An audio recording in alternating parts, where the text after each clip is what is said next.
fashion industry is one of the biggest industries in the world, and there's no better place to access fashion than the British High Street.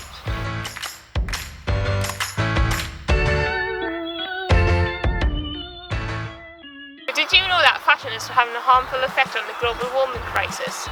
But how and why? In this documentary, we want to see where our clothes come from and how they've had a detrimental impact on our planet.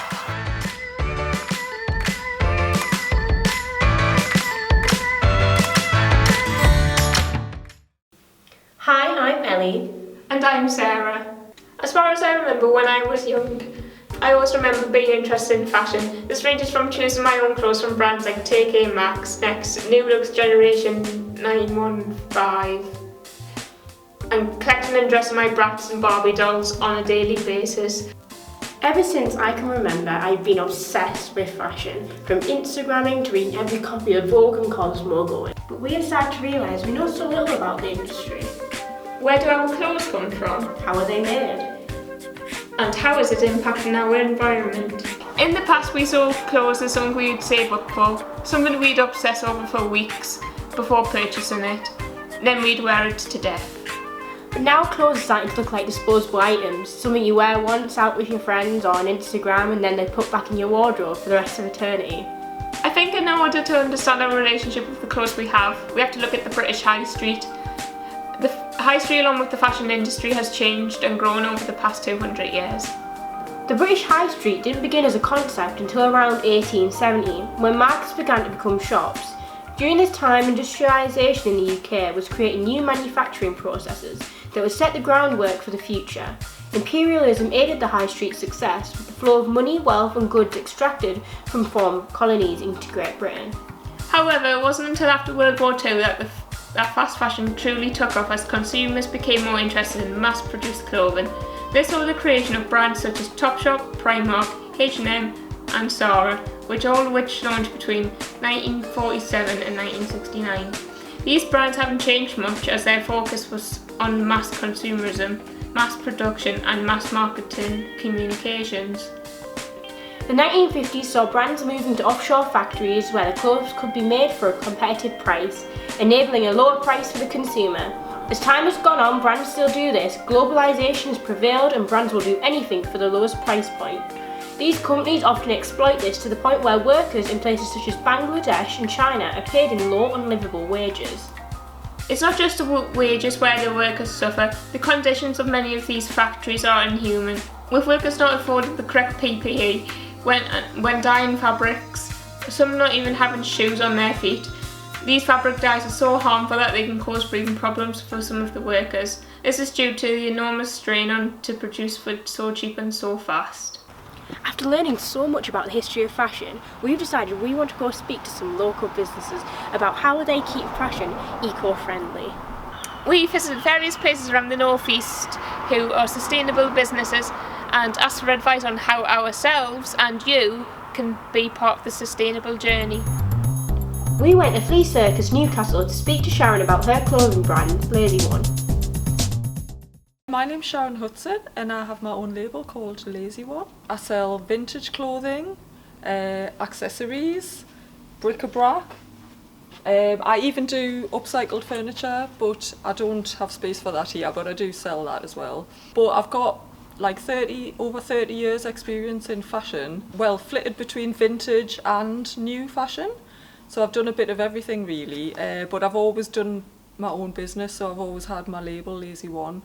Whether that be new collections or vintage, and obviously at the moment it's vintage. I've always cared about environmental issues, but in the last few years I've sort of moved away from like making new collections, because when you're in fashion they expect you to make like autumn, winter, spring, summer, so you make 2 new collections every year, and obviously that sort of encourages waste, because at the end of that season it's kind of deemed out of fashion and that causes people to throw things away. About 15 years ago I sort of moved into doing more customised items.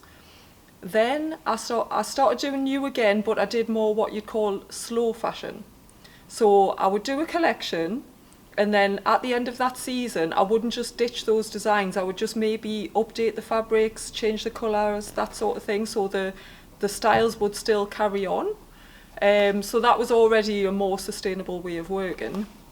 But then in the last few years, I've sort of gravitated back to vintage again, because that is the most sustainable overall. I feel better about recycling things that are already existing in the world, putting them back out there, rather than creating new things, using fabrics which, are using dyes, chemical dyes, which are bad for the environment. I feel much better reusing the things that are already there, basically. And I think customers are also happier doing that. I think there is a move away from fast fashion, actually. Obviously, vintage is really popular again now. It sort of comes and goes, but at the moment it is really popular again. And obviously, the likes of Primark and stuff like that still have a place, like people still go there, but I think it is waning slightly. I mean, when it first opened, people used to go and just buy bags and bags of stuff. Now, I don't think people go as crazy for it. They buy what they need, because there is people who can't afford to spend a lot, so there is a place for it. But I think there is definitely a move away from that. We definitely see it with our customers here in Flea Circus, that they want to buy local products, they want to buy sustainable products. They'd rather have good quality things that will last, rather than things that only have a very short shelf life. Here we are at Granger Market to interview Rachel, who owns the Yesterday Society store. We're going to be speaking to Rachel about vintage fashion and how it's a better alternative to fast fashion.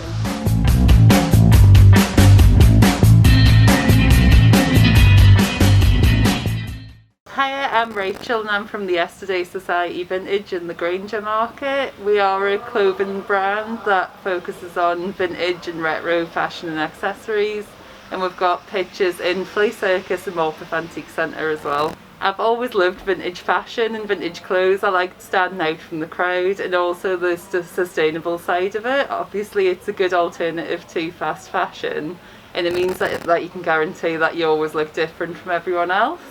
Yeah, so my favourite vintage items tend to be dresses. I absolutely love them, and I love 1960s dresses.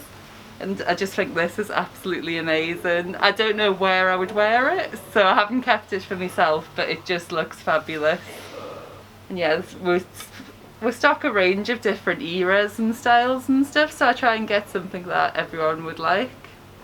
Vintage can provide a really good alternative to the fast fashion industry, and as long as vintage is affordable, people can still look different and buy loads of outfits while being environmentally friendly. So how is vintage fashion sustainable? The thing about vintage fashion, it's older clothes are no longer trendy. This means they are more likely to go to a landfill. These old clothes still have a lot of life left in them, so instead of sending them to a landfill, you can get much more wear out of them by reselling them as vintage. It also means you can have a unique style. With vintage clothes you can also upcycle. Upcycling can be anything from adding patches to some vintage denim to using old fabrics to create a completely new look. We are speaking to Jess about her zero waste, slow fashion, yes please clothing. Jess is going to tell us about how she helps the planet while also making new and fun clothing items. I've been doing more research in my own personal life about how I shop and like the clothes that I consume. And I basically knew that if I wanted to make something that I could be proud of, I wanted to be proud of like the morals behind it. So I knew that I wanted to do it as sustainably as possible. And that's how it started. I just started making clothes for like my friends and my family, and they all seemed to like the designs. And I started on Depop as well, and I got a lot of good feedback from people there, like good reviews, so it gave me a bit of confidence. And then gradually it's grown until now, but it's still more of a side hustle hobby. The materials and fabrics that I try to use to be sustainable has changed since I first started. But so I first started by just using dead stock fabric, and that's now one of, I'd say, 3 ways that I find materials. So dead stock fabric is fabric that large companies don't want anymore. It's basically going to go to waste. A lot of it is going to landfill. And then there's these other businesses who go and save it, basically, and then can buy it from them. So you know that you're directly saving material that was going to landfill, going to waste. But the only problem with that is it's quite limited. It's just what's there. So there's as much choice. And I would also look for like end of line and offcuts, but you only might get like a few meters at a time. So I tried to look at ways that I could buy fabric in like bigger bulk purchases so I could make more. And that led me to my second way of finding fabric. So I found a place that sells fabric made from rPET, which is recycled polyester. So it's basically recycled plastic. And I've done a TikTok on like the way that it's made, because I had to do a bit of research. I was like, is this true? But they turn things like plastic bottles and other bits of plastic into this new fabric. So yeah, that's what I make a lot of my joggers out of, my like less weights collection. That's where the name came from.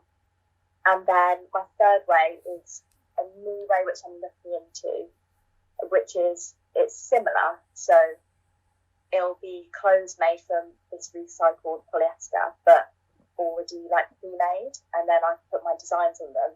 Just because I taught everything to myself, I'm not very fast at making everything yet, and I feel like I still get worried about the sizing, and I just feel like to be faster, it'd be good if I could have some items that were already pre-made.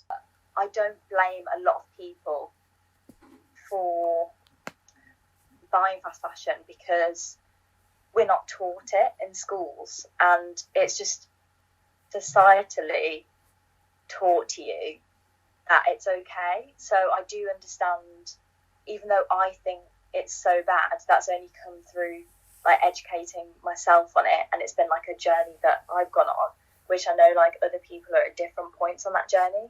So some people just they're ignorant to it. I say that in a nice way because they just don't really know much, and there's no one like teaching them about it.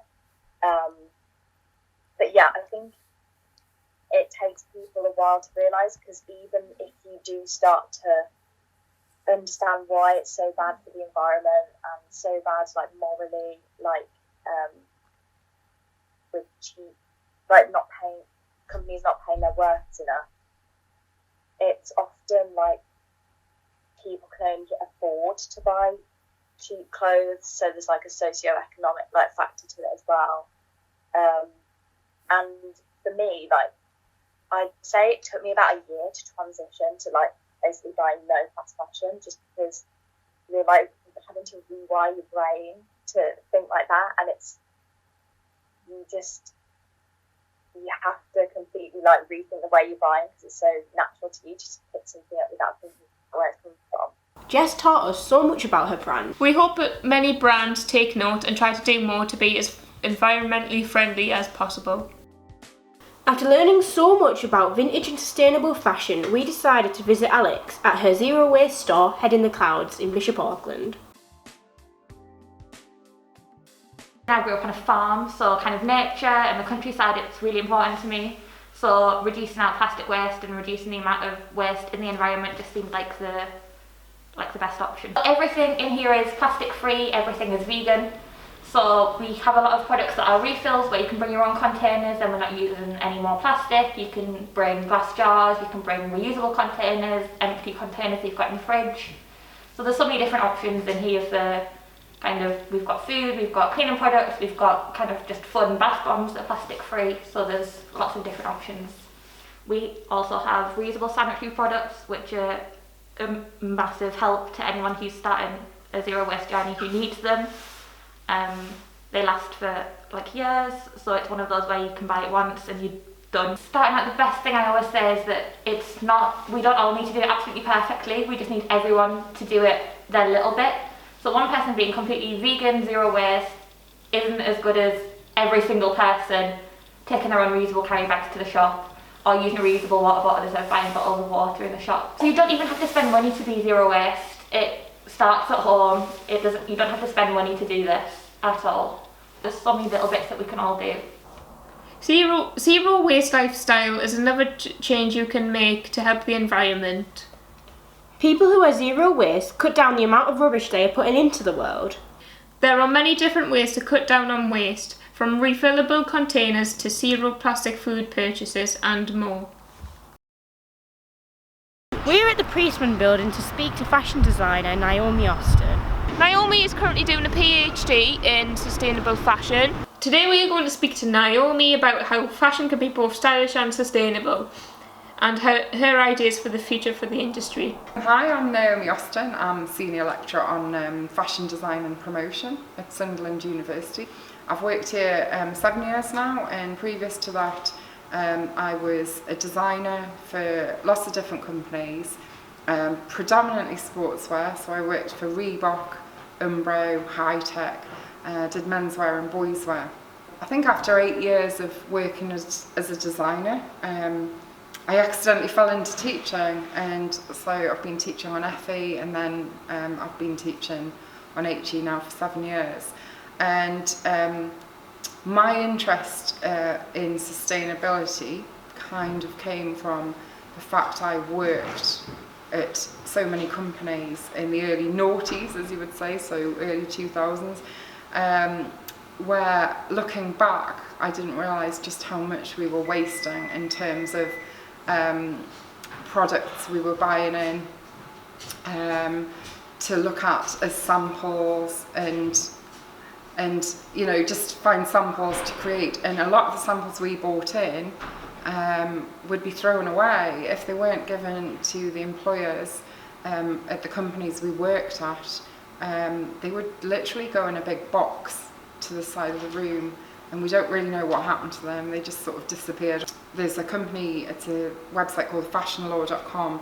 They estimated that, I think it was 2018, there was over £30 billion worth of clothing and wardrobes across the UK that had not been worn for 12 months or over. I mean, that's just terrifying. So I think the biggest issue with fast fashion is that it's just too disposable, and we have to sort of try and encourage people to move away from that.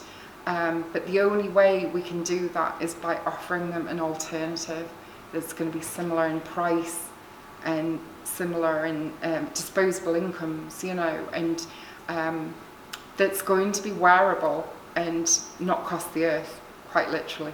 I think there are sustainable brands out there, but I think there's still a lot of work to be done in terms of making it cost effective. The problem with consumers is we're all drawn into a bargain, we love a bargain, and the problem with biodegradable fibres is they're not cheap, and the reason for that is because there's not enough of them being manufactured across the world. The more these fibres get manufactured, the cost will come down.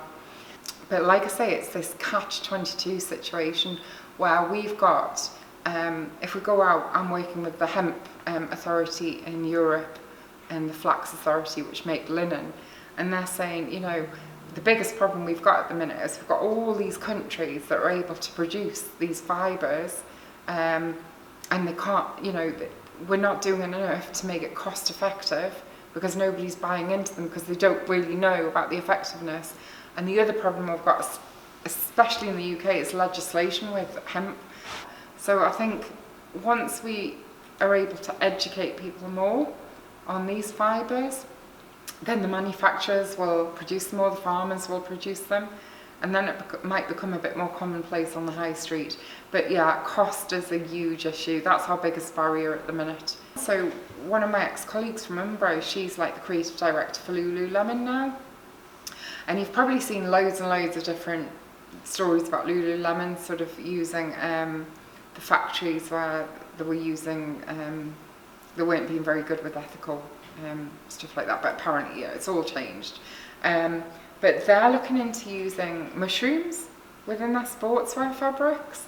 I can't remember the name, it's something like mycelium or something, it's a strange name. I think in terms of brands making the biggest effort, H&M's the one who have a very, very transparent access to the sustainability sort of rules and what they're doing. And I think yes, they are going to be more sustainable. There's still the issue with using recycled polyester and things like that, and I think that's never going to be fully sustainable. We can't sustain that forever because, like I say, it still will end up in landfill eventually. There is more and more companies working with hemp and working with flax and working with different fibres which are biodegradable. The problem being is that trying to combine these fibres, you need to combine them with other fabrics or fibres, because you've got natural fibres which are going to have problems in them, they're going to have faults in them that you can't get rid of, so you can't have the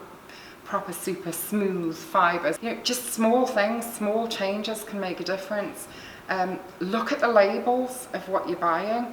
I certainly have started reading the labels far more on what I buy, and it's looking for things like polyester and viscose within the garments, and see if there's, you know, if it says organic cotton. Like I say, there's high street supermarkets, Tesco's and Sainsbury's are all starting to do a lot more where they're becoming more sustainable. So it's label searching, looking at the labels, looking at the sustainability aspect of the company, and just saying to yourself each time when you buy a garment or whatever you buy, do you really need that garment? Because this is half the problem. I've stopped buying a lot of things now because I thought, oh, I like it, but I don't really need it. I've got a jacket that I'm already wearing. I don't need that anymore. Naomi has taught us to stop buying too much from fast fashion brands. Slow changes to stop over-consuming in the fast fashion sector. What we should be doing is putting pressure on brands to start being better with their choices. Brands should be transparent with every part of the process from design to the store.